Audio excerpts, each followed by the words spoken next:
Jeep hack, but not just Jeeps, cars, trucks, boats, RVs, everything. How often do you change your oil? Every 3,000 miles? Let me show you why you're changing it way too often and throwing money down the drain. Stay tuned.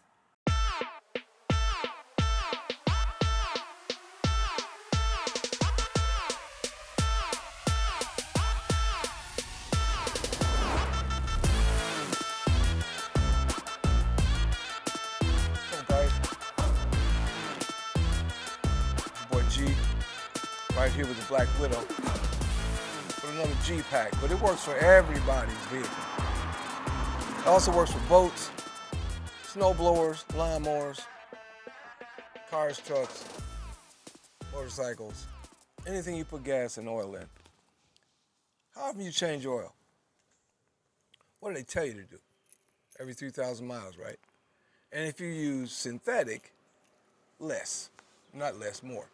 5,000, maybe 6. Let me show you how you can change your oil once every 10,000 miles, minimum. First of all, let's explain, and I'll show you at the end, so stick around to the end. And by the way, if you want to, like, comment, subscribe. It helps the channel, that's all. But anyway, let's talk about why you change your oil in the first place. And why there's oil in your crankcase. Why is there a crankcase full of oil? Here's why.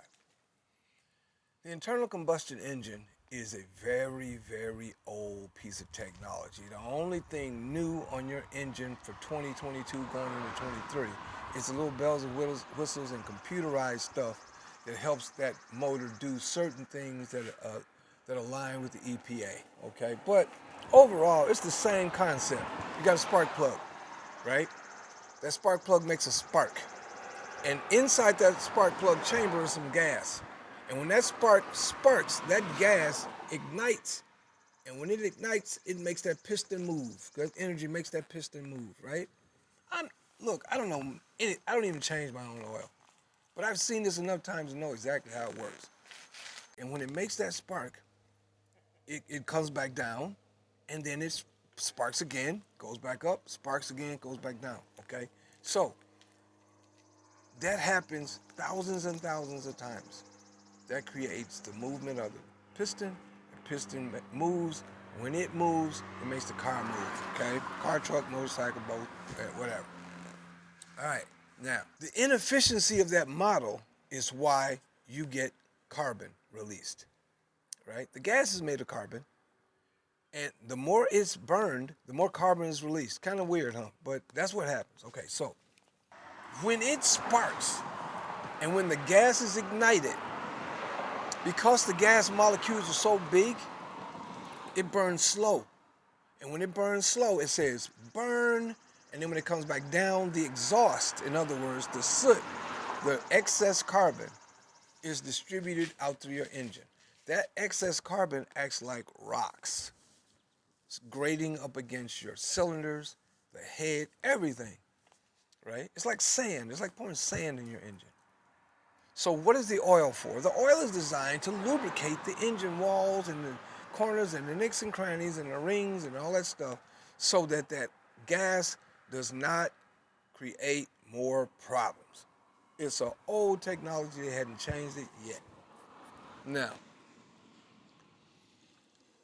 moving parts require lubrication of some sort, all right? So when they're moving, you got to put some lubrication in it because you got carbon being released all over it. That black soot goes into the sump and then it circles back around. That's why your oil gets black, right? If it wasn't for that excess pollutants and the excess carbon, that oil would never change color. It would be nice and golden the whole time, right? Okay, now, you change your oil every 3,000 miles because on average, based on driving, of course, and if you use non-synthetic oil, that oil is catching all of that soot. Every time it goes through the engine, it goes through there to wipe that soot off the edges of everything, or at least lubricate what it can't wipe off. And that soot gets caught in the oil, and it goes down into the sump, and then it circles back around, and it just keeps circling back around. It's not like the oil runs out onto the street, right? So it keeps circling inside the engine.